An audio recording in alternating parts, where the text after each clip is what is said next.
This video is brought to you by Alpine Academy, subject English, class 9, Sindh Textbook Board, Jamshoro. English Book 1 for class 9.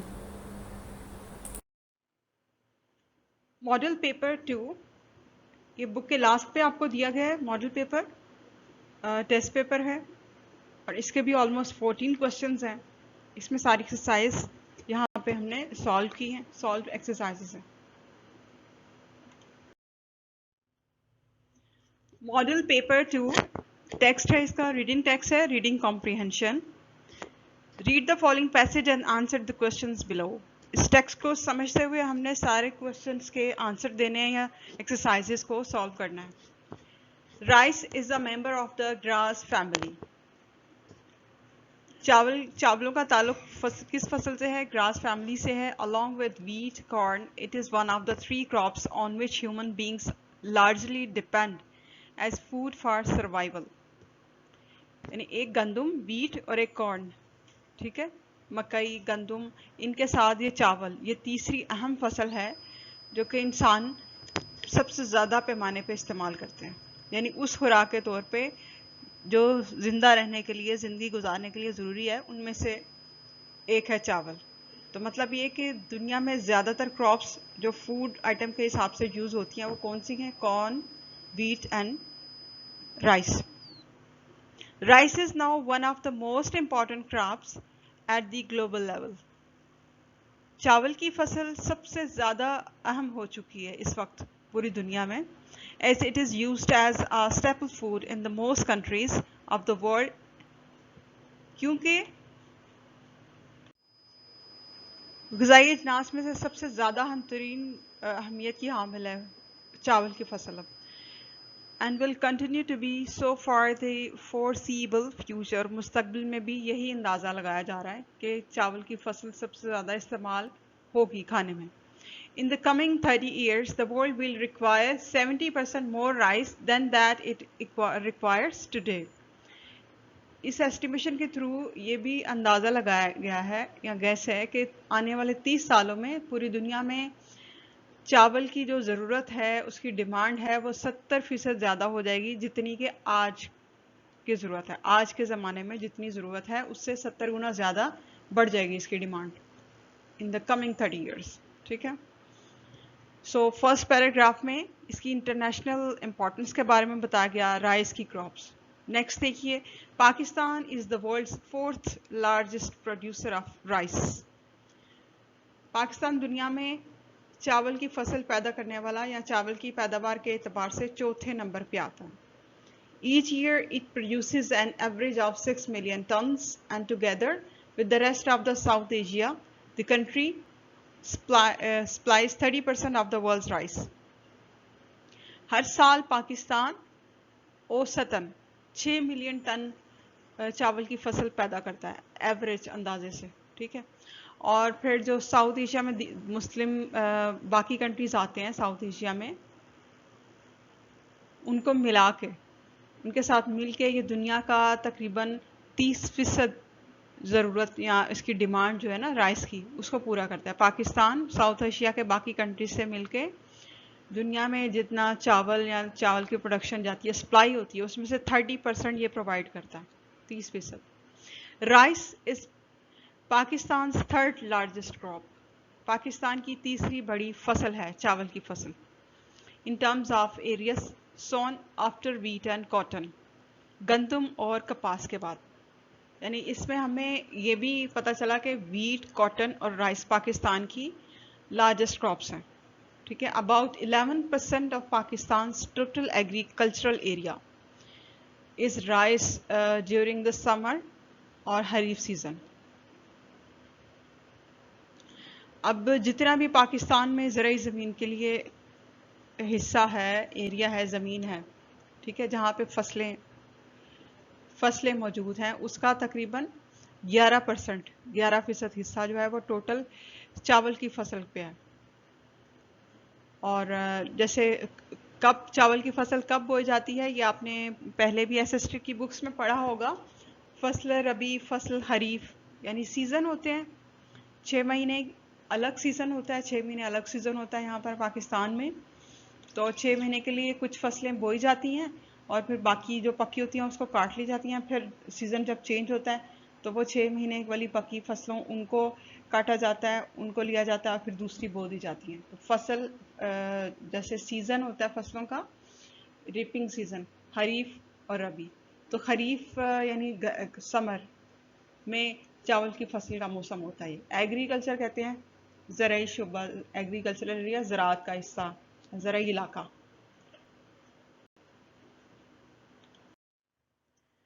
Most of the rice is grown in the fertile Sindh and Punjab region, with millions of farmers relying on rice cultivation as their major source of employment.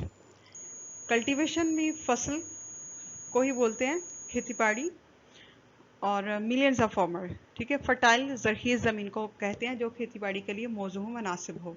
तो सिंध और पंजाब के इलाकों में जहाँ ज़मीन ज़रख़ीज़ है वहाँ ज़्यादातर चावल की फसल बोई जाती है। और ये काम किसके थ्रू होता है? मिलियंस यानी लाखों किसानों के ज़रिए, जो पेशे के एतबार से, अपने रोज़गार के एतबार से चावल की फसल में ही डिपेंड कर रहे होते हैं, यानी इन्हिसार कर रहे होते हैं। यानी उनका मिलियन फार्मर्स का, लाखों किसानों का जो पेशा है खेती बाड़ी के अंदर, वो यही है ज़राअत में कि वो चावल की फसल से वाबस्ता है। Both provinces account for about 87% of the total rice production. जितनी पूरे मुल्क के अंदर कुल पैदावार होती है ना चावल की, उसमें से 87%, यानी कुल पैदावार हुई 100%, तो 100 में से 87 हिस्से 87% प्रोडक्शन जो है वो ये दोनों सूबे देते हैं, यानी पंजाब और सिंध। तो यानी इन दोनों में सबसे ज़्यादा चावल की फसल पैदा होती है। Punjab is the biggest producer of rice in the country. पूरे मुल्क में जो पंजाब का सूबा है वो चावल की फसल के एतबार से, चावल की पैदावार के एतबार से सबसे बड़ा सूबा है, प्रोड्यूसर है, ये चावल प्रोवाइड करता है, चावल की फसल। And contributes 58% to the national production. और इसके अलावा इसकी एक और ट्रेड बताई गई है एग्रीकल्चरल फील्ड में कि ज़राअत के शोबे में ये जो नेशनल प्रोडक्शन यानी कुल कौमी पैदावार होती है उसमें 58% हिस्सा डालता है। यानी टोटल प्रोडक्शन जो नेशनल होती है ना, कौमी पैदावार, ठीक है, उसमें से 58% पंजाब ही प्रोवाइड करता है प्रोडक्शन क्रॉप्स की ना। While the provinces of Sindh, Balochistan and Khyber Pakhtunkhwa, इसको शॉर्टली केपी की कहते हैं, केपी के, कंट्रीब्यूट्स 29, 3 एंड 10% रिस्पेक्टिवली। जबकि बाकी सूबे जो हैं जैसे सिंध, बलूचिस्तान और खैबर पख्तूनख्वा वो अपना हिस्सा डालते हैं इस एतबार से, जैसे कि 29 है, 29 है, 3 और 10% रिस्पेक्टिवली तरतीब से। जैसे पहले सिंध आया तो सिंध का कंट्रीब्यूशन हुआ 29%, बलूचिस्तान है उसका कंट्रीब्यूशन हुआ 3% और खैबर पख्तूनख्वा का, केपीके का कंट्रीब्यूशन हुआ 10%। तो इस हिसाब से पंजाब और सिंध में सबसे ज़्यादा क्रॉप्स की प्रोडक्शन होती है। और पंजाब को बास्केट ऑफ फूड बास्केट भी कहते हैं, मतलब पंजाब की ज़मीन, क्योंकि वहाँ दरियाओं का पानी है, वहाँ पे क्रॉप्स की प्रोडक्शन सबसे ज़्यादा होती है, द बिगेस्ट प्रोड्यूसर है, ठीक है। The major rice producing areas in Punjab, Punjab के अंदर जो ज़्यादातर हिस्से हैं जो कि चावल की फसल की पैदावार जहाँ पे होती है, उनमें कौन कौन से इलाके शामिल हैं? जैसे गुजरांवाला, हाफिज़ाबाद, शेखुपुरा, सियालकोट, वजीराबाद, गुजरात, सरगोदा, फैसलाबाद, कसूर, झंग एंड उकाड़ा, ये सब इलाके जो हैं इनमें चावलों की फसल पैदा होती है, ज़्यादा मेजर हिस्से यही हैं, ठीक है। इन सिंध, अब सिंध के कुछ इलाके बताए जा रहे हैं। सिंध में कौन से हैं? जैकबाबाद, लाड़काना, बदीन, ठट्टा, Shikarpur and Dadu.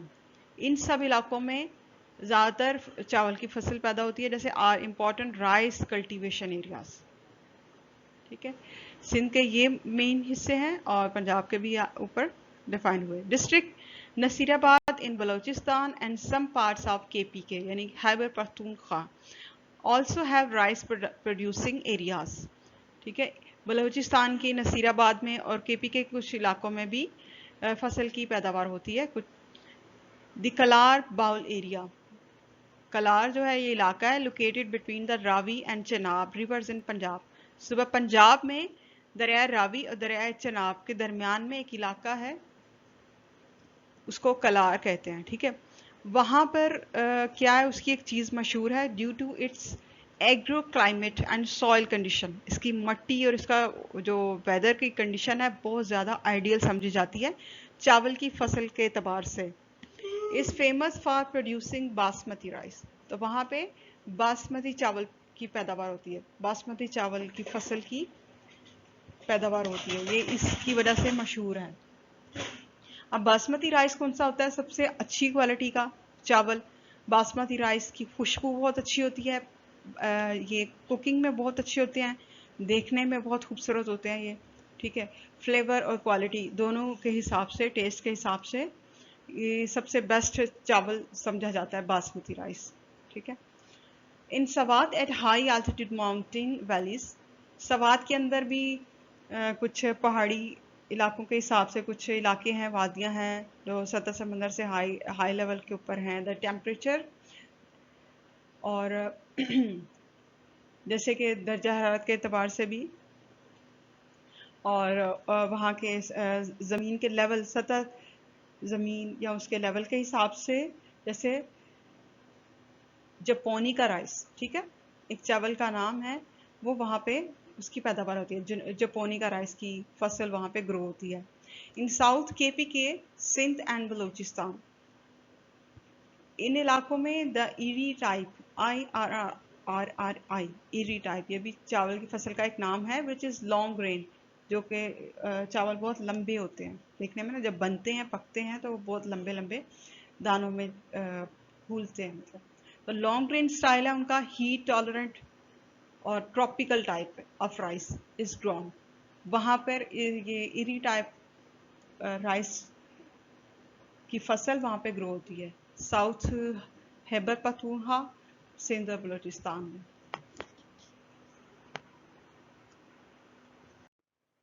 Among the most famous varieties grown in Pakistan, Pakistan में चावलों के लिहाज से मुख्तलिफ किस्म की फसलें उगती हैं, पैदा होती हैं। उनकी पैदावार के लिहाज से the basmati is known for its flavour and quality. Basmati rice जो है, बासमती चावल, वो अपने जायके और अपनी क्वालिटी के हिसाब से सबसे ज़्यादा मशहूर है। Pakistan is a major producer of this variety. Pakistan basmati rice यानी ये जो किस्म है ना चावल की, ये फसल है, इसका एक बहुत बड़ा प्रोड्यूसर है। द बासमती यानी fine type comprises 40% of all rice produced in Pakistan. Pakistan में जितने भी चावल पैदा होते हैं, यानी जितनी भी चावलों की फसल की पैदावार है, उसमें से 40% हिस्सा बासमती राइस पे का होता है, यानी 40% टोटल में से बासमती चावल ही होते हैं। While 60% of the rice produced is of the coarse type। Course मतलब कि इससे हल्की टाइप से, रफ टाइप की अच्छी क्वालिटी की नहीं है। तो बेहतरीन क्वालिटी का चावल है वो 40% है बासमती वाला, और बाकी जो मुख्तलिफ किस्में हैं, मुख्तलिफ टाइप्स ऑफ क्रॉप्स की हैं, राइस क्रॉप्स की हैं, वो 60% है। Pakistan is a leading producer and exporter of basmati and eerie rice, white long grain rice. अब ईरी राइस की खसूसियत क्या है कि वो लंबे होते हैं, वाइट चावल होता है और लंबा लंबा होता है उसका दाना, ठीक है। और बासमती हर लिहाज से बेस्ट है क्योंकि इसका जायका, इसकी खुशबू, इसकी क्वालिटी बहुत अच्छी होती है।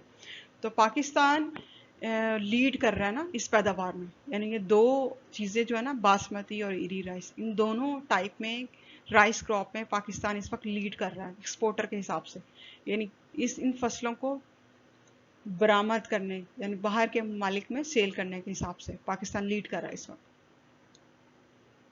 Rice ranks second among the staple food grains crops in Pakistan. Pakistan में जितनी भी अहम ग़िज़ाई अजनास हैं, इसमें से जो राइस है, चावल है, उसका रैंक दूसरा आता है, सेकंड है। And its export is a major source of foreign exchange earnings. और इस चावल की फसल को एक्सपोर्ट करके यानी सप्लाई करके बैरूनी ममालिक को अच्छा खासा ज़री मुबादला कमाया जाता है। फॉरेन एक्सचेंज ज़र मुबादला यानी वो रकम जो हम बैरूनी ममालिक को अपनी प्रोडक्ट्स, अपनी अशिया, अजनास फ़रोख्त करके कमाते हैं, ठीक है, वो ज़र मुबादला होता है। और अच्छा खासा ज़र मुबादला कमाया जाता है। ज़र मुबादला कमाने का एक बड़ा ज़रिया है चावल की फसलें जो, और सिर्फ फसलें नहीं बल्कि बहुत सारी crops. On an average, the country produces around 6 million tons of rice annually. एक औसतन अंदाज़ा ये है कि पूरे मुल्क में, पाकिस्तान में तकरीबन 6 मिलियन टन चावल सालाना पैदावार है। चावल की पैदावार, सालाना पैदावार, यानी एक साल में टोटल चावल कितना पैदा होता है, एक अंदाज़ा इसका औसतन लगाया गया है, वो है 6 million ton. After meeting domestic consumption of around 2 million tons, some 4 million tons are exported. तो इसमें से 6 मिलियन में से क्या होता है कि डोमेस्टिक, घरेलू, यानी कि अपने अंदरून मुल्क, कंजम्पशन यानी कि मसरफ, इस्तेमाल, तो खर्च करना, जो हमारी अपनी ज़रूरियात हैं, ग़िज़ाई ज़रूरियात, उसके ऊपर, यानी हमारे पूरे मुल्क में हमारे अपने लिए जो चावल चाहिए होता है वो 2 मिलियन टन में पूरा हो जाता है तकरीबन, और बाकी जो 4 मिलियन टन है उसको एक्सपोर्ट किया जाता है, यानी बाहर के ममालिक में सेल किया जाता है, तो फिर इससे अच्छा खासा फ़ायदा होता है, ज़र मुबादला कमाया जाता है। The government should provide support to the rice growers and exporters. हमारी हुकूमत को या किसी भी हुकूमत को ये चाहिए, गवर्नमेंट को चाहिए कि वो चावल की फसल पैदा करने वाले जो लोग हैं, ग्रोअर्स हैं, एक्सपोर्टर्स हैं, जो बाहर एक्सपोर्ट करते हैं, बरामद करते हैं ये फसलें, या किसान हैं जितने भी, उन सबको सपोर्ट करें, उनकी मदद करें, उनके लिए स्कीम्स बनाएं, या जैसे भी है, जो भी इकदाम करें जो वो उनकी सपोर्टिंग में हो। एंड इंश्योर, और इस चीज़ को यकीनी बनाए, that rice prices remain close to the regional competitors, और चावल की जो कीमतें हैं वो भी जो हमारे अंदरूनी मुल्क जैसे मुख्तलिफ इलाकों में प्राइस होती है ना, रिवॉल्व कर रही होती है, तो मंडी में कीमत, यानी इकनॉमिक्स के हिसाब से, जिन स्टूडेंट्स ने इकनॉमिक्स पढ़ी हो या वो जानते होंगे कि प्राइस कैसे सेटल होती है किसी चीज़ की सप्लाई और डिमांड को मद्देनज़र रखते हुए। तो मंडी से मुराद है मार्केट के अंदर जो हमारी इंटरनल मार्केट वैल्यू होती है, उसके हिसाब से इसकी जो प्राइसेस वो कंट्रोल में रहें और ज़्यादा एक्सीड नहीं करें, इस चीज़ का भी ख्याल रखना चाहिए हमारी हुकूमत को। Growth of more and better quality rice and good government policies, ज़्यादा बेहतर क्वालिटी में चावल की फसल की पैदावार और अच्छे गवर्नमेंट की अच्छी पॉलिसीज़, अच्छी मनसूबाबंदियाँ, अच्छी उसकी प्लानिंग्स, प्रोजेक्ट्स वगैरह can help Pakistan compete in the world market.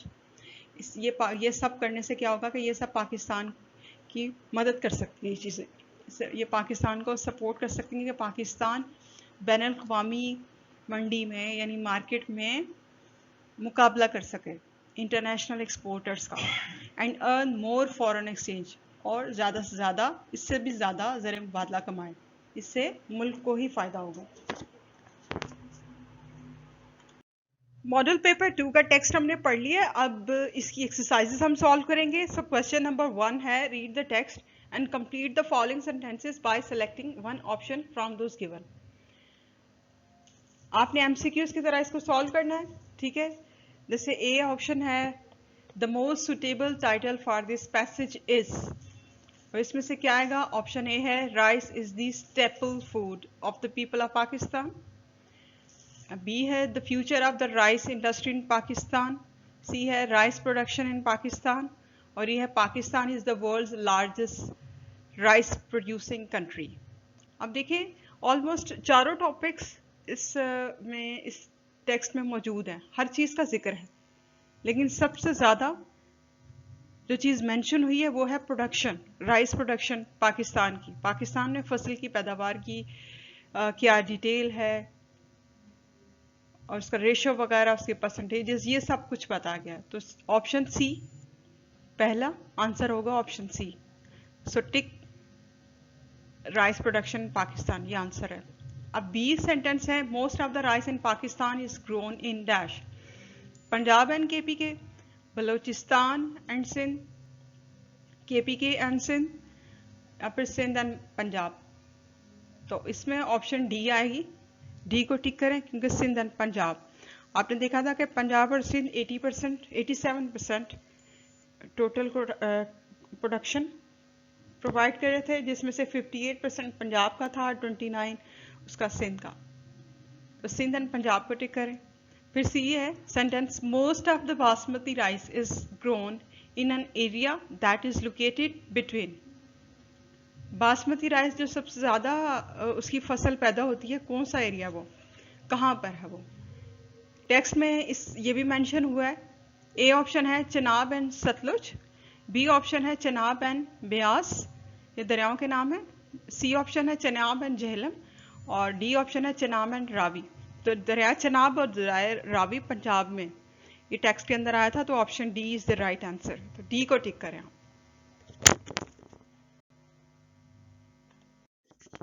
Question number 2 है, read the text and fill in the following blanks. Text के मुताबिक आपने इन ब्लैंक्स को फिल करना है। तो ब्लैंक ए है, sentence number A, the 3 crops used as food by people all over the world are. इसमें आएगा वीट, कॉर्न एंड राइस। नीचे आंसर दिए गए हैं, नंबर 1 पे देखिए, वीट, कॉर्न एंड राइस।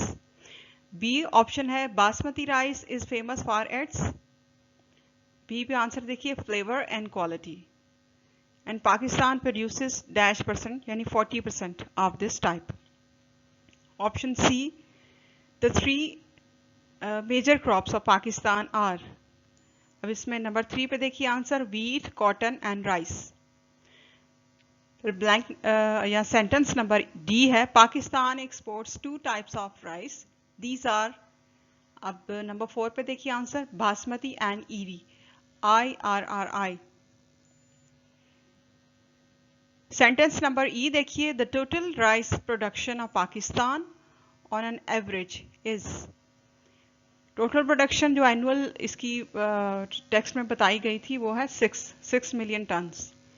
तो नंबर 5 पे आंसर देखें, 6 मिलियन टन है, of which the country uses 2 million. Country यानी कि डोमेस्टिक कंज्यूम करते हैं, कंजप्शन के अंदर जितनी प्रोडक्शन लगती है और उसके बाद जितनी एक्सपोर्ट होती है वो है एंड एक्सपोर्ट 4 मिलियन टन्स।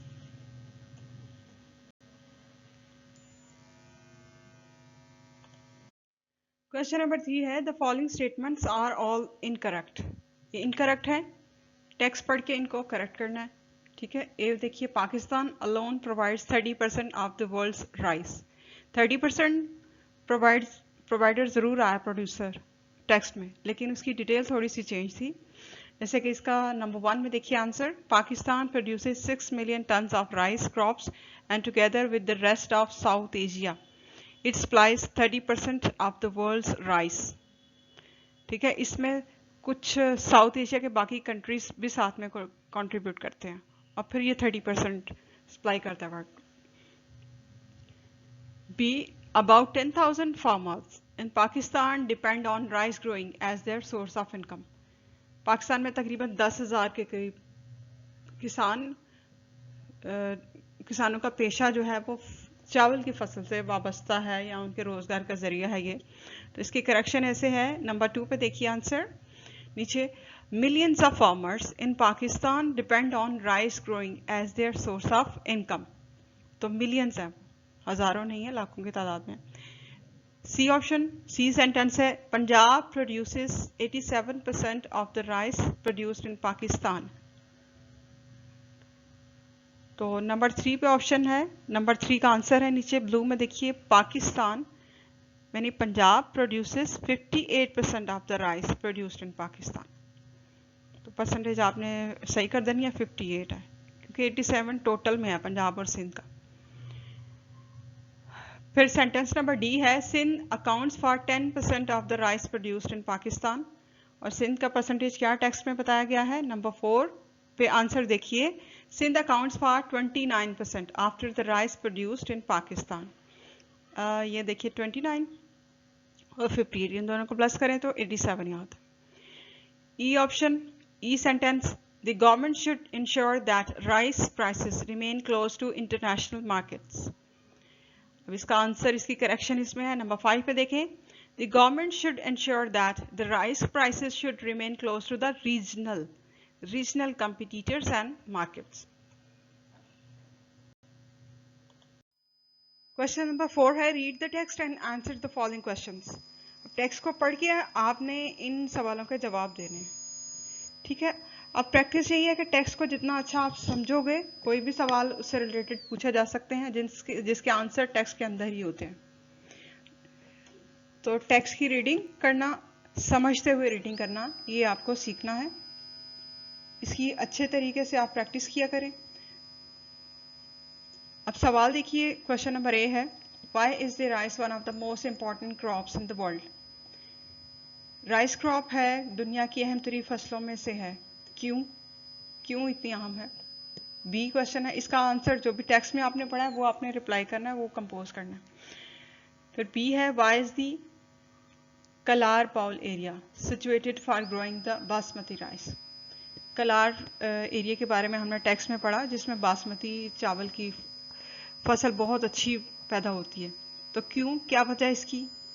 फिर ऑप्शन सी है, इन केपीके यानी खैबर पख्तूनख्वा में which type of rice is grown in the high mountain valleys and which type of rice is grown in the southern region? इन इलाकों का जिक्र आया था टेक्स्ट में, वहां पे कौन सी फसलें, चावल की कौन सी फसलें पैदा होती हैं? डी क्वेश्चन है, what kind of rice is the eerie rice? Eerie rice कौन सी है? ये आपने IRRI टाइप राइस आपने पढ़ा है टेक्स्ट में, इसको बताना कि ये क्या है, इसको डिफाइन करना है। फिर क्वेश्चन ई है, how can Pakistan earn more foreign exchange through rice? चावल की फसल के जरिए पाकिस्तान मजीद ज़र मुबादला किस तरह से कमा सकता है? तो इनके आंसर्स आपको कंपोज करने हैं। बहुत इजी क्वेश्चन है, और जब हम टेक्स्ट को अच्छे से पढ़ लेते हैं तो फिर हम आंसर उसको कर सकते हैं, रिप्लाई कर सकते हैं किसी भी क्वेश्चन का। आपने इस टेक्निक को सीखना है। वैसे मॉडल आंसर्स आपको प्रोवाइड किए गए हैं नेक्स्ट स्लाइड में, तो ये ज़रूरी नहीं कि आपके आंसर इसी तरह के हों, आप अपने वर्ड्स में भी, बात वही है, आंसर वही हो जो आपसे पूछा गया है, लेकिन आप अपनी ऑन वर्डिंग में, क्रिएटिव स्टाइल में वोकैबुलरी चेंज करते हुए, वर्ड की फॉर्मेशन, उसका स्टाइल सीक्वेंस चेंज करते हुए आंसर बना सकते हो। Question A, why is rice one of the most important crops in the world? Answer, rice is one of the three main crops on which human beings largely depend as food for survival. Rice is now one of the most important crops at the global level as it is used as a staple food in the most countries of the world. It is estimated that in the coming 30 years, the world will require 70% more rice than that it requires today. Question B, why is the Kalar Baul area suitable for growing the basmati rice? Answer, the Kalar area is located between the Ravi and the Chenab river in the Punjab province. Due to its agroclimatic and soil conditions, it is famous for producing basmati rice. Question C, in KPK, which type of rice is grown in the high mountain valleys and which type of rice is grown in the southern region? Answer, in Swat at high altitude mountain valleys, the temperate Japonica rice is grown. In southern KPK, yani Khyber Pakhtunkhwa, Sindh and Balochistan, the Iri type, which is a long grain, heat tolerant tropical type of rice, is grown. Question D, what kind of rice is Iri rice? Answer, Iri rice is a special type of rice which is a long white grain, heat tolerant tropical type. It is grown in South KPK, Sindh and Balochistan. Question E, how can Pakistan earn more foreign exchange through rice? Answer, if the government provides support to the rice growers, rice suppliers and exporters to facilitate them, the government should ensure the rice recipes remain close to regional competitors and regional markets. Growth of more and better quality rice and good government policies can help Pakistan to compete in the world market and to earn more foreign exchange. Student एक बात और यहाँ पे mention करते चले कि जैसे कुछ वर्ड्स होते हैं उर्दू के, जब उनको हम इंग्लिश में लिखते हैं, मतलब उनके स्पेलिंग्स लिखते हैं, ठीक है, जैसे बलोचिस्तान है, खैबर पख्तूनख्वा है, और कुछ नेम होते हैं जैसे अदील, आदिल, कुछ जैसे ये के साउंड को डबल ई से प्रोनाउंस करते हैं, मतलब लिखते हुए राइट डाउन करते हैं। प्रोनाउंस में तो है साउंड एक ही आता है और कहीं पे डबल ई। इस तरह कुछ उर्दू के वर्ड्स ऐसे होते हैं कि कहीं कहीं पे लिखने में ना उसके स्पेलिंग चेंज हो जाते हैं। जैसे बुक में कुछ स्पेलिंग आप कुछ और पढ़ोगे, शायद यहाँ पे कुछ और लिखा हो, किसी और जगह पे वही वर्ड है, कोई एक आध लेटर कहीं पे चेंज हो जाता है। जैसे ई और ए का मामूली सा फर्क होता है, ओ यू का फर्क होता है, ठीक है। तो इससे कोई खास फर्क नहीं पड़ता क्योंकि जो उर्दू के लेटर हैं उसको हम चेंज नहीं कर सकते। इंग्लिश का वर्ड है और इंग्लिश के प्रॉपर स्पेलिंग, इंग्लिश जुबान का कोई भी लफ्ज़ हो उसके प्रॉपर स्पेलिंग्स उनको हम चेंज नहीं कर सकते। लेकिन रोमन हिसाब में जैसे हम उर्दू के अल्फाज को इंग्लिश में लिखें, इंग्लिश अल्फ़ाबेट्स में लिख रहे होते हैं, तो अप्रॉक्सीमेटली हम उनके स्पेलिंग्स लिख देते हैं, लेकिन फिक्स स्पेलिंग नहीं कर सकते हम।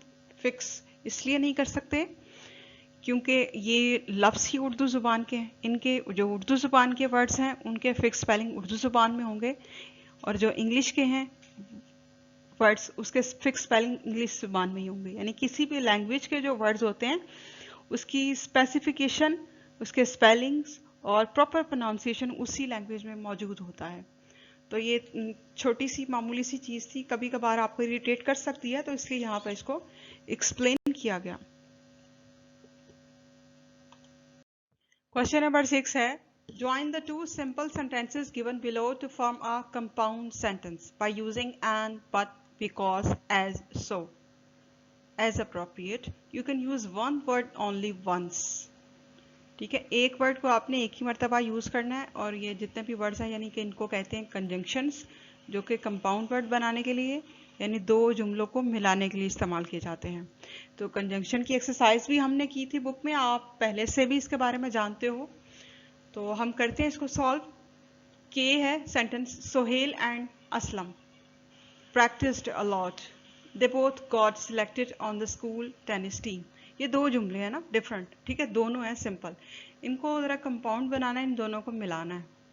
तो नंबर 1 पे देखिए answer, Sohail and Aslam practiced a lot, so they both got selected on the school tennis team.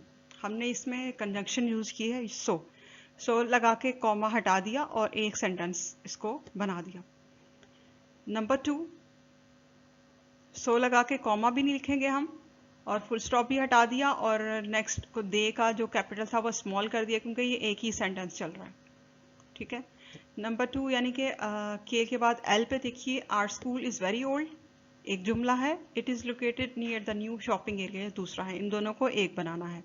तो नंबर 2 पे इसका आंसर देखिए नीचे ब्लू में, our house is very old but it is located near the new shopping area, क्योंकि हमारा घर पुराना है लेकिन नई लोकेशन के ऊपर है, मतलब इसके पास ही न्यू शॉपिंग सेंटर है, यहाँ पे वाक़ है।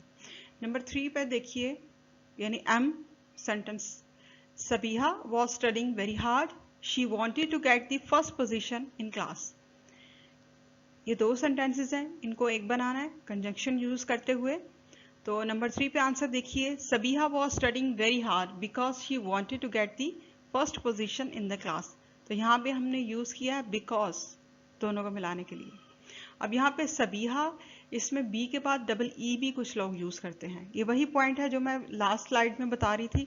जैसे बलूचिस्तान की स्पेलिंग आप डिफरेंट देखोगे, अक्सर ओ और यू को लोग एक्सचेंज करते हैं, ए ई को यूज कभी एक्सचेंज कर लेते हैं, इसी तरह आई और डबल ई को।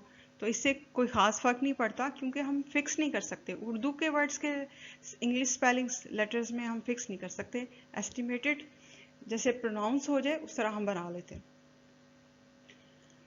सो नेक्स्ट देखिए number N, her aunt is a good doctor, she is also a good cook. ये दो जुमले हैं, इनको एक बनाना है। नंबर 4 पे आंसर देखिए, her aunt is a good doctor and she is also a good cook. फिर ओ सेंटेंस देखिए, my uncle always comes to Pakistan in June. एक जुमला है और अगला है he loves the mangoes available here. अब इन दोनों को एक ही जुमला बना दें।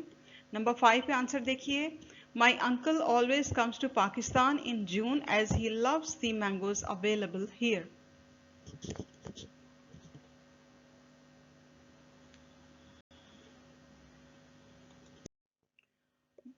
क्वेश्चन नंबर 7 है select the most appropriate synonyms to complete the following sentences. ये एक्सरसाइज भी आप बुक में कर चुके हैं, बल्कि ब्लैंक्स भी अप्रोक्सीमेटली वही हैं। सिनोनिम्स यानी मुतरादिफ अल्फाज, हम मायनी अल्फाज।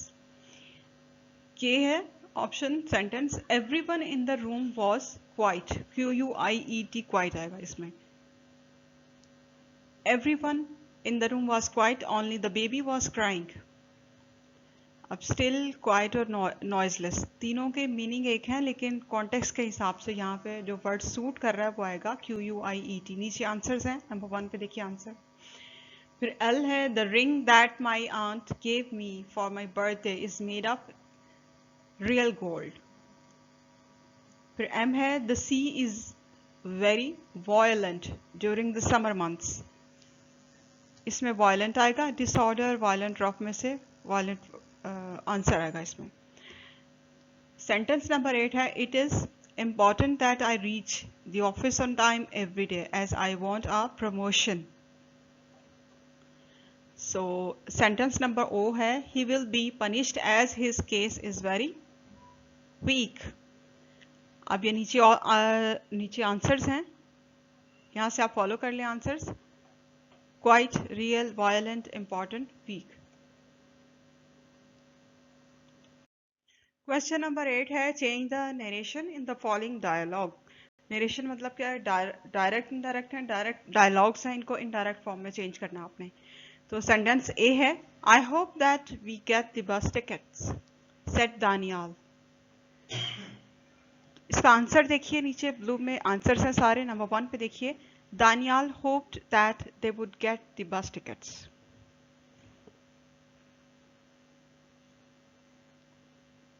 नेक्स्ट नंबर बी पे देखिए if we don't get the tickets we will miss the wedding said Farhan. इसका आंसर नंबर 2 पे देखिए Farhan hope that they would miss the wedding if they did not get the tickets. Sentence C, oh here is father said Daniel. इसका answer number 3 पे देखिए Daniel exclaimed that his father was there. Sentence 4 यानी D पे देखिए he has tickets for all of us said Farhan. अब इसका answer number 4 पे देखें Farhan said that he had tickets for all of them. आज को हमने them में चेंज किया, हैज़ को यानी प्रेजेंट परफेक्ट को पास्ट परफेक्ट में चेंज कर दिया, और यहाँ पे सेट की बजाय टोल्ड भी आ सकता है, लेकिन कॉमर्स को हटा के हमने दैट यूज़ किया।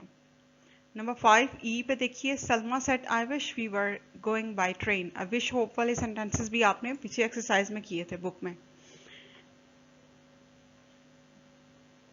तो इसका आंसर नंबर 5 पे देखें Salma wished to go by train.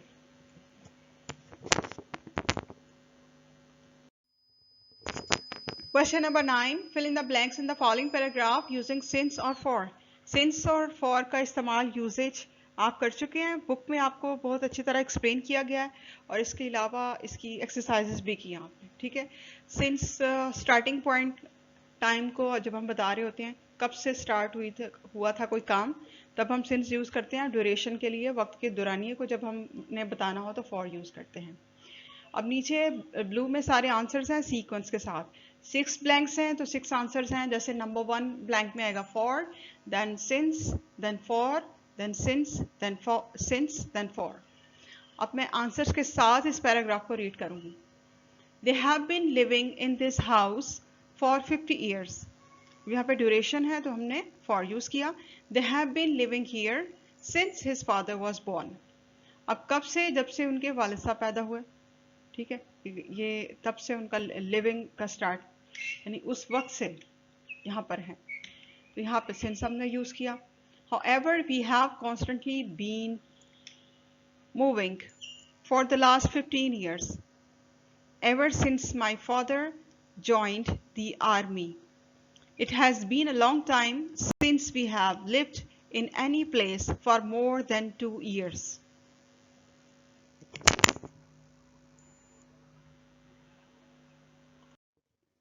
Complete the following passage. Question number 10 है complete the following passage using the correct degree of the adverbs given. You can use each word adverb only once. अब ये सारे adverbs दिए गए हैं, इनमें से जो सूट कर रहे हैं मुनासिब तो कॉन्टेक्स्ट, जो मीनिंग के हिसाब से, कॉन्टेक्स्ट के हिसाब से वो आपने चूज करने हैं। तो नीचे ब्लू में सारे आंसर्स प्रोवाइड किए गए हैं ब्लैंक्स के हिसाब से। यहाँ पे 6 ब्लैंक्स हैं और 6 आंसर्स हैं, सीक्वेंस में हैं। ठीक है, जैसे नंबर 1 में आएगा स्लोली, नंबर 2 में आएगा क्विकली, नंबर 3 में हार्ड, नंबर 4 ब्लैंक में आएगा वेल, नंबर 5 में आएगा केयरफुली एंड नंबर 6 में आएगा प्रोबेबली। अब मैं आंसर के साथ ये पैसेज रीड कर रही हूँ। The team was getting ready slowly, so the coach had to remind them to move quickly if they did not want to be late for the match. He also reminded them to work hard than last time, because the team that performed well would be the winner. The team knew that if they planned carefully, they would probably win, as the two main players of the opposite team were injured and were not playing. अब इसमें जो लिखा हुआ ना यहाँ पे if दी को दे कर लें, if they planned, y में प्रिंट हुआ हुआ यहाँ पर। Slowly, quickly, hard, well, carefully, probably. अब क्वेश्चन नंबर 11 देखिए, translate the following passage into Urdu और सिंधी। अब ये एक डिफरेंट टास्क है, पहले आप पेपर में करते रहे हो, छोटी छोटी एक्सरसाइजेस भी आती हैं आपको, नरेशन चेंज करना, वॉइस चेंज करना, फिर ब्लैंक्स फिल करना, टेंस चेंज करना, ग्रामर में, एमसीक्यूज में। ठीक है, अब ट्रांसलेशन में आपको ये आता है कि translate the following sentences into English, इस तरह का क्वेश्चन आता है। अब ये चेंज है, इट मीन्स के यहाँ पे हिंट है कि इस दफ़ा ट्रांसलेशन हो सकता है इंग्लिश में भी आए लेकिन उर्दू में भी आ सकती है, कि इसको उर्दू में ट्रांसलेट करें। मे बी के इसी तरह की आए, ट्रांसलेशन सिर्फ उर्दू में करनी आए, या फिर इंग्लिश में भी आए और उर्दू में भी आए, लेट्स सी। लेकिन आप इस तरह की प्रैक्टिस भी रखें कि उर्दू में तर्जमा आपसे पूछा जाए तो आप उसको भी कर सकें।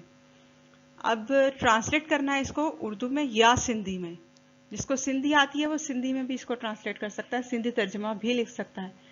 तो ऑब्वियसली सबको उर्दू ही इजी लगेगी, तो हम करते हैं इसकी ट्रांसलेशन, बहुत इजी है। The train left the station at 2 o'clock, train station से 2 बजे रवाना हुई। All the children were very happy, सब बच्चे बहुत खुश थे, पास्ट टेंस में है सारा ये। They were going to Lahore for the first time, वो पहली मर्तबा लाहौर जा रहे थे। They wanted to see the Shalimar garden and the Badshahi mosque, वो वहां पे शालीमार बाग और बादशाही मस्जिद देखना चाहते थे। They wanted to spend at least 5 days in Lahore, वो कम से कम 5 दिन लाहौर में गुजारना चाहते थे। Because there were so many places to see, क्योंकि लाहौर शहर में बहुत सारी ऐसी जगह थी, बहुत सारे मकामात थे जहाँ पे घूमा जाए, जिनको देखा जाए। लाहौर शहर में बहुत सारे ऐसे पॉइंट्स हैं विजिटिंग के हिसाब से। They wanted to visit Minar Pakistan on the independence day, वो चाहते थे कि जश्न आज़ादी वाले दिन, यानी 14 अगस्त के दिन, जश्न आज़ादी के मौके पे वो मीनार पाकिस्तान जाएं और मीनार पाकिस्तान की सैर करें। क्वेश्चन नंबर 12 है, provide quotation marks in the following dialogue, यानी जो इन्वर्टेड कॉमर्स होते हैं डायलॉग्स के ऊपर हम कोटेशन मार्क जो हम लगाते हैं। तो ये सेंटेंसेस हैं, sentences A B C. A है, have you finished your work Zarina said her mother. तो इसका आंसर नंबर 1 पे देखिए, ब्लू से जो लिखा हुआ है, ब्लू इंक में, have you finished your work Zarina. अब ये उसकी माँ के अल्फाज हैं, ये उसके डायलॉग हैं, तो ये सारे कोटेशन मार्क में आ गए। कोटेशन हैव से पहले कोटेशन मार्क स्टार्ट है और जरीना के बाद quotation mark and, said her mother. अब इसके अलावा भी आप देखिए यहाँ पे कॉमर्स कहाँ कहाँ पर आए हैं। क्वेश्चन मार्क डायरेक्ट नरेशन के अंदर है डायलॉग के साथ, ठीक है। उसके बाद फिर एक कॉमा लगा के फिर सेड लिखा गया है और फिर लास्ट पे फुल स्टॉप जब जुमला खत्म हुआ। बी देखिए, no replied Zarina I still need to write an essay. तो बी का नंबर 2 पे आंसर है नो, रिप्लाइड जरीना, जरीना ने जवाब दिया, इसको अलग से हमने कॉमा लगा के लिख दिया। पहले उसने नो कहा, नो को कोटेशन मार्क दीजिए, उसके बाद I still need to write an essay, ये भी उसी के अल्फाज हैं जरीना के। सो आई से पहले कोटेशन मार्क स्टार्ट और ऐसे के बाद एंड। फिर सेंटेंस नंबर सी है, well hurry up our guests will be here soon said her mother. अब उसकी माँ ने कहा, जो भी कहा ये सारे उसकी माँ के अल्फाज हैं, वो डायलॉग हैं। तो इस डायलॉग का आपने कोटेशन मार्क में लिखना है। नंबर 3 आंसर देखिए, well hurry up our guests will be here soon. Well से पहले कोटेशन मार्क स्टार्ट हुए और सून के बाद एंड हुए, और then said her mother close.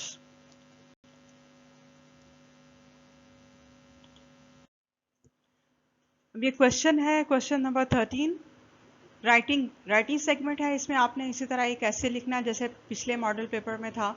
3 topic दिए हुए थे एसेस के, उसमें से आपने कोई एक करना था, और हमने आपको तीनों एसेस मॉडल एसेस प्रोवाइड किए थे, यहाँ भी हम करेंगे। और क्वेश्चन नंबर 14 क्या है, इनमें से एक आपको करना है, एक क्वेश्चन करना है जैसे ए और बी पार्ट, दोनों पार्ट में से एक पार्ट करना है, any one of the following. अब ऐसे के कौन कौन से टॉपिक हैं? टॉपिक ए है the importance of computers in our lives.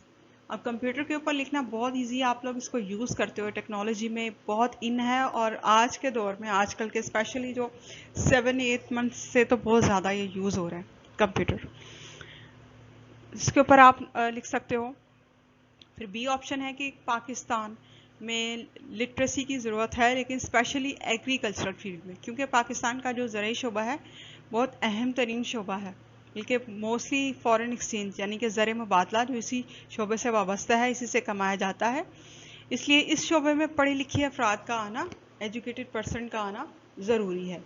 तो ये किस तरह, क्या इसको किस तरह किया जा सकता है, सॉर्ट आउट कैसे किया जा सकता है, और ये वक्त की ज़रूरत है, ठीक है, इसको जस्टिफाई करना है हमने। फिर सी है अ फैमिली वेडिंग, ठीक है, ये नैरेटिव स्टाइल में आपने एक शादी का वाकया या शादी की तकरीब का हाल बयान करना है बस। अब नीचे क्वेश्चन नंबर 14, इसमें ए पार्ट है कि right a summary of the reading passage on rice given at the beginning of the paper. Rice production के ऊपर जो पैसेज दिया गया था उसको समराइज करना आपने, ठीक है। समरी राइटिंग की भी प्रैक्टिस आप कर चुके हो बुक में काफ़ी दफ़ा और आपने की है, तो इसलिए खुलासा लिखना है आपने इसका। और बी ऑप्शन है write an application to apply for a job of your choice. अपनी मर्जी से अपनी चॉइस की, यानी किसी भी प्रोफेशन के लिए जॉब आपने अप्लाई करनी है, टीचर की है, किसी सेक्रेटरी की है, या फिर किसी ऑफिस में क्लर्क की, अकाउंटेंट की, कोई भी जॉब अपनी मर्जी से आपको सपोज बनाए, लेकिन जॉब एप्लीकेशन हो, ठीक है। वो कैसे लिखते हैं वो लिखनी है आप। तो हम इसके लिए सैम्पल्स या मटेरियल आपको प्रोवाइड करें नेक्स्ट स्लाइड्स में। फर्स्ट आपका ऐसे जो ए पॉइंट पे था, जो मॉडल पेपर में कहा गया टॉपिक, उसमें है the importance of computers in our lifes. Computers are those devices that play a very important role in our everyday life. We are so accustomed to using them that we barely notice their presence. However, their absence can spell trouble for a lot of us, beginning with a school project to electricity payment to work from home. Computers have become part and parcel of our daily lives. Though many of us may be averse to the idea of machines pervading into our daily lives, they have come to become the unavoidable necessity. Computers have revolutionized our world, यानी कि हमारी ज़िंदगी में इनकलाब बर्पा कर दिया computers ने. No modern concept of living is incomplete without internet and computer use. Not only official lives, but personal lives of people have been greatly affected by them. Computers have now become the major source of communication and getting information. Numerous websites and e-books are available online from where people can study about every aspect of life. Through social media, connecting with friends and family living far away has become easy. Not only information, but it is also a major provider of entertainment now. like movies, music, and all other factors like playing games or online working at present. First ऐसे का part B है, आगे से continuity में है. Computers are used in all kinds of working nowadays, like in offices, in banks, in calculations, data entry systems, and all kinds of working like graphics designing, freelancing, business marketing strategies, digital and social media platform, and designing sectors. When a thing has so many advantages, it also necessarily has few disadvantages. तो जहाँ इतने फायदे होते हैं वहाँ कुछ नुकसान भी होते हैं. The over excessive use of the internet produces a negative impact on a person, as all the things are just a click away. If not used properly, it can be a great way to waste time. Getting advantages from this wonderful blessing is entirely on the person's hand. One who uses the computer with care can enjoy great and many benefits, and one who just wastes time on this machine is getting disadvantages only. Next topic है आपका Pakistan needs highly educated people in agriculture. यानी ज़राई शोबे में, ज़राअत के शोबे में पाकिस्तान को इस वक्त ज़रूरत है कि पढ़े लिखे तालीम याफ्ता अफराद दाखिल हों, वो इस निज़ाम को संभालें. Agriculture is the process of cultivation of land, ज़मीन में खेती बाड़ी करना, इसको ज़राअत कहते हैं, और soil for production purpose.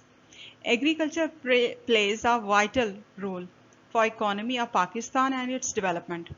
48% of labor force is engaged directly with agriculture. So it is the main source of living or income of the major part of the economy population. About 70% of population is related to agriculture directly or indirectly.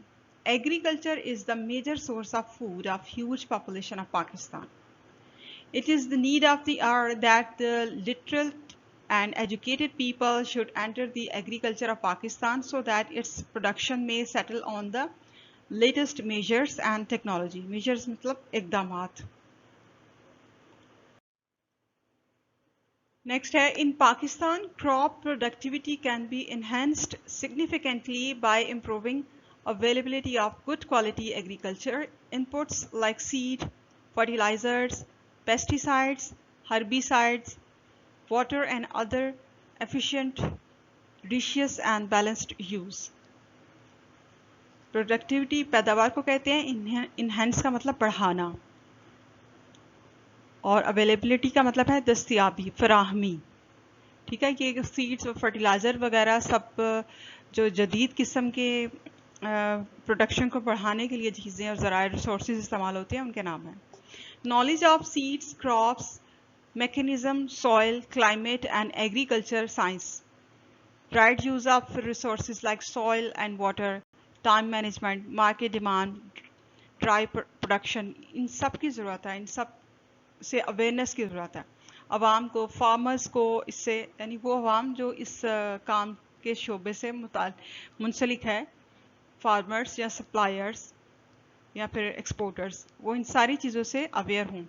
With the use of modern machinery and technology in agricultural lands causes more and high quality of production of crops. Now the provision of raw material to the industries increases. Due to increase in productivity level, the export rate of major export crops is increased, which causes foreign exchange and economic development. And this is all possible if we arrange for the awareness of these facts to the farmers and the exporters of crop in Pakistan. The government should educate the farmers on technical levels, and it should provide them occasional and vocational training of modern farming so that the educated people can design the new strategies for the betterment in the agricultural sector. Last week, I attended the wedding of my cousin. A family wedding ऐसे है, narrative है और बहुत simple short लिखा हुआ है. आप इसको चेंज कर सकते हो. अगर आपने कोई शादी अटेंड की है तो अपने वर्ड्स में आप लिखो, it's better. There was an atmosphere of gaiety and glamour. Gaiety means खुशी, मुसर्रत, हर तरफ रौनक थी, खुशी थी. Preparations for the marriage had been going on for a number of days. There had been various functions. 2 days before the wedding, the Dholak ceremony was held.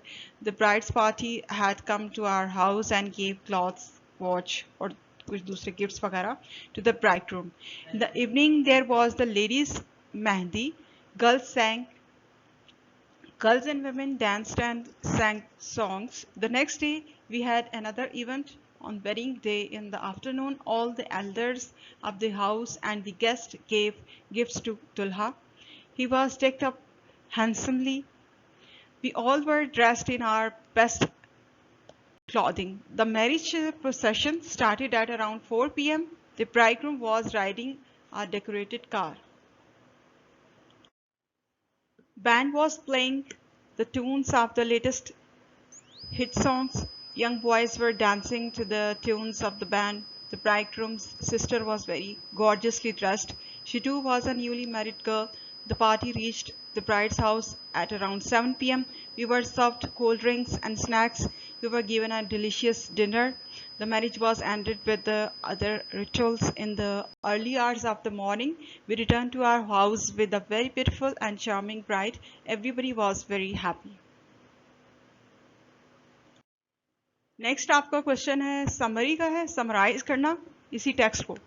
Rice is one of the three most important crops that are used at the largest level worldwide. Rice is now one of the most important crops at the global level, and it is estimated that in future the world will require 70% more rice than that it requires today in the coming 30 years. Pakistan is the fourth largest producer of rice in the world. It produces 6 million tons of rice and supplies 30% of the world's rice with the help of South Asia. 11% of the total agriculture area is rice. Millions of farmers are associated with rice cultivation in Pakistan. Punjab and Sindh provides 87% of the total rice production. Punjab produces 58%, Sindh produces 29%, Balochistan produces 3%, and KPK, yani Khyber Pakhtunkhwa, produces 10% of the rice crops. There are the major and certain rice producing areas in Punjab and Sindh. The Kalar area that is located between the Ravi and the Chenab river in Punjab is famous for producing basmati rice due to its agroclimatic soil conditions.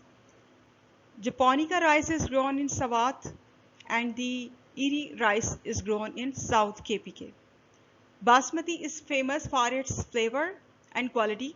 Pakistan produces 40% of basmati and 60% of the other type of rices. Rice is considered to be the best source of foreign exchange earnings as it is ranked second among the staple food grain crops in Pakistan. Pakistan uses 2 million tons of rice in domestic needs and exports 4 million tons of rice. The government should support the rice exporters and the farmers to increase the growth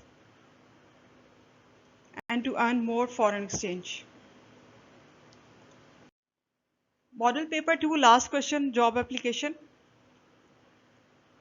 Respected ma'am, it is stated that with reference, I saw your advertisement regarding job vacancy on your website. I'm highly willing to apply at your prestigious organization as a science teacher. Currently, I'm teaching students of primary and secondary students privately. Being part of the education system and a fresh graduate, I understand the requirements of this position for which I am applying. My resume is attached with the application having mentioned all the diplomas I have done along with the degree. That is the Masters in Life Sciences, जहाँ पे आप अपनी degree ज़ाहिर है mention करेंगे. I uphold the communication and delivering style necessary to make the students understand any topic, and I can demonstrate that too.